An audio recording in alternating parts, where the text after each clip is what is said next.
किसान भाइयों, पाकिस्तान में तिल की फसल नहरी और बारानी इलाकों में कामयाबी से काश्त की जा रही है।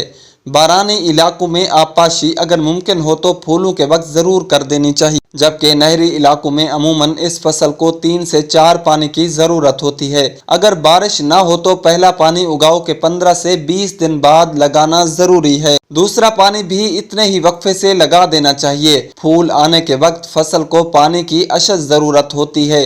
इस ज़रूरत को तीसरी आबपाशी करके पूरा करना चाहिए।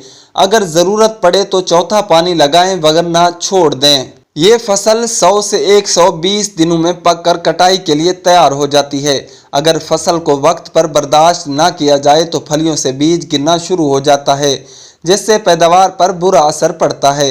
जब फलियां और पौधा तकरीबन 3/4 जर्द हो जाए तो उस वक्त पौधों को काट कर छोटे छोटे बंडल बनाकर सीधा रुख धूप में 1 हफ्ता खड़े कर देना चाहिए। उसके बाद इन बंडलों को तरपाल पर झाड़ें।